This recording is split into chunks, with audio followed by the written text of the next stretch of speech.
Welcome friends, একটি নতুন চাকরির বিজ্ঞপ্তি নিয়ে তোমাদের সাথে হাজির হয়েছি। বিদ্যুৎ দপ্তরে নিয়োগের জন্য অফিসিয়াল বিজ্ঞপ্তি প্রকাশিত হয়েছে। তো আজকের এই ভিডিওতে আমরা সম্পূর্ণ বিষয় নিয়ে আলোচনা করে দেব। কোন কোন পোস্টে নিয়োগটি সম্পন্ন করা হবে, এখানে আবেদন করতে হলে শিক্ষাগত যোগ্যতা কী লাগবে, বয়সসীমা কী রয়েছে, পরীক্ষার সিলেবাস, পরীক্ষা পদ্ধতি, সম্পূর্ণ সিলেকশন প্রসিডিওর, বেতন কত দেওয়া হবে, অর্থাৎ সম্পূর্ণ বিষয় নিয়ে সবিস্তারে আলোচনা করে দেব।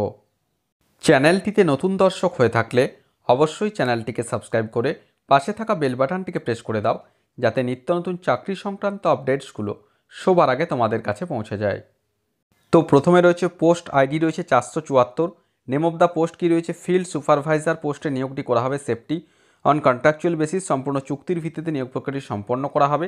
আপাতত 2 বছরের চুক্তিতে নিয়োগ করা হবে, পরবর্তী ক্ষেত্রে 3 ইয়ার্স করে কিন্তু এই চুক্তির সময়সীমা বাড়ানো হবে।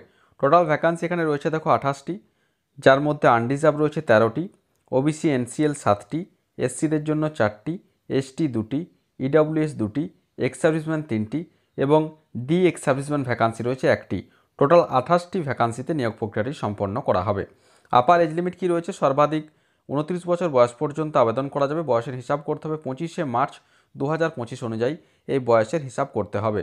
তো এই যে রিক্রুটমেন্ট প্রক্রিয়া, সেটি power grid corporation of India লিমিটেডের পক্ষ থেকে পাবলিশ করা হয়েছে। তোমরা দেখতেই পাচ্ছ power grid corporation of India লিমিটেডের পক্ষ থেকে এই যে অফিসিয়াল বিজ্ঞপ্তি, এই অফিসিয়াল বিজ্ঞপ্তি প্রকাশিত হয়েছে।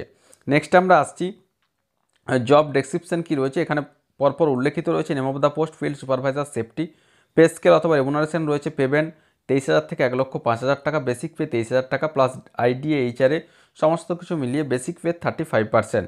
এসেনশিয়াল কোয়ালিফিকেশন কি রয়েছে, full time diploma in engineering in electrical or electrical power, electrical and electronics অথবা পাওয়ার সিস্টেমস ইঞ্জিনিয়ারিং অথবা পাওয়ার engineering, electrical or civil or mechanical or fire technology and safety from a recognized technical board or institute with minimum 55% marks.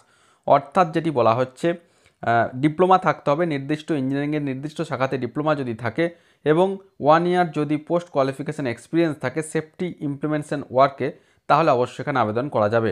এখানে দেখো diploma অবশ্যই থাকতে হবে, B Tech B MTech প্রার্থীরা কিন্তু এখানে আবেদন করতে পারবে না। অবশ্যই সেক্ষেত্রে ডিপ্লোমা থাকতে হবে, মাধ্যমিক পাসের পর পলিটেকনিক থেকে ডিপ্লোমা যদি থাকে নির্দিষ্ট শাখাতে এবং সেখানে 55% নম্বর যদি থাকে এবং 1 ইয়ার পোস্ট কোয়ালিফিকেশান এক্সপিরিয়েন্স যদি থাকে, সেফটি ইমপ্লিমেন্টেশন নিয়ে যদি এখানে এক্সপিরিয়েন্স থাকে, তাহলে অবশ্যই এখানে আবেদন করা যাবে।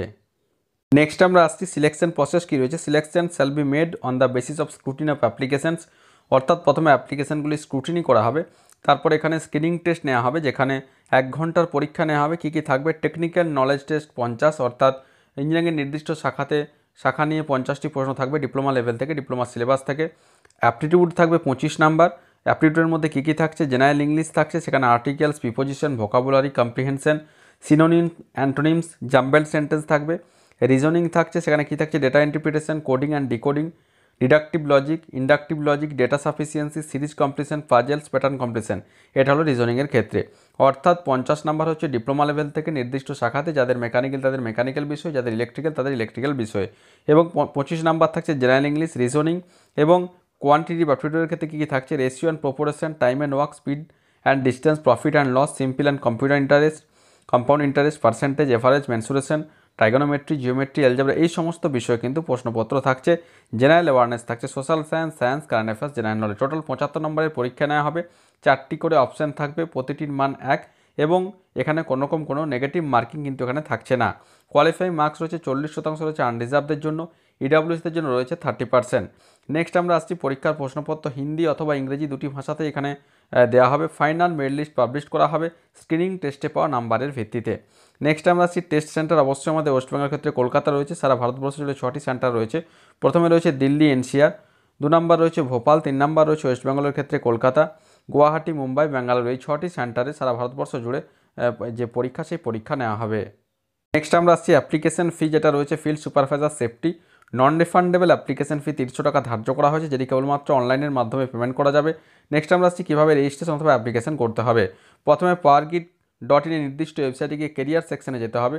কেরিয়ার সেকশনে যাওয়ার পর জব অপরচুনিটিস এবং সেখানে ওপেনিংসে যাওয়ার পর এই যে নির্দিষ্ট একটা লিঙ্ক রয়েছে, engagement of experienced personal on contract basis for the post of field supervisor, এই নির্দিষ্ট লিঙ্কে ক্লিক করে অবশ্যই তোমরা কিন্তু তোমাদের আবেদন প্রক্রিয়া সম্পন্ন করতে পারবে।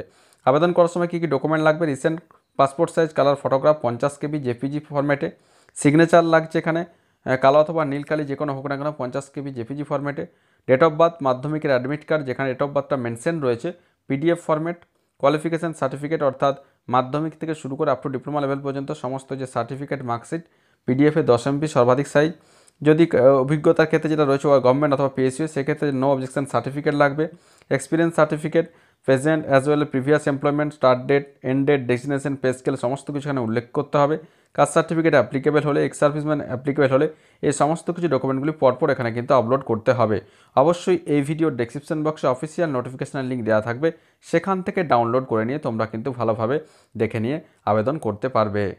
তো অলরেডি এর আবেদন প্রক্রিয়া গত 5ই মার্চ 2025 বিকেল 5টা থেকে শুরু হয়ে গিয়েছে। লাস্ট ডেট আগামী 25শে মার্চ 2025 রাত্রি 11টা 59 পর্যন্ত আবেদন করতে পারবে। এবং যে সিবিটি কম্পিউটার বেসড টেস্ট অথবা স্ক্রিনিং টেস্ট সেই টেস্ট এর যে তারিখ সেই তারিখ পরবর্তী ক্ষেত্রে জানিয়ে দেওয়া হবে। তো এই ছিল এই মুহূর্তের আপডেট। যাদের নির্দিষ্ট শিক্ষাগত যোগ্যতা রয়েছে তারা অবশ্যই আগামী 25শে মার্চ 2025-এর মধ্যে পজিটিভলি অনলাইনের মাধ্যমে ফর্ম ফিল আপ করে নিতে পারবে। তো আশা করি সমস্ত বিষয়টা বোঝা গেছে। তারপরেও যদি কোনো প্রশ্ন থাকে অবশ্যই আমাকে কমেন্ট করে কমেন্ট বক্সে জানাও, আমি যথাসাধ্য উত্তর দেওয়ার চেষ্টা করব। আর ভিডিওটি ভালো লাগলে অবশ্যই একটি লাইক ও শেয়ার করতে ভুলো না। ধন্যবাদ।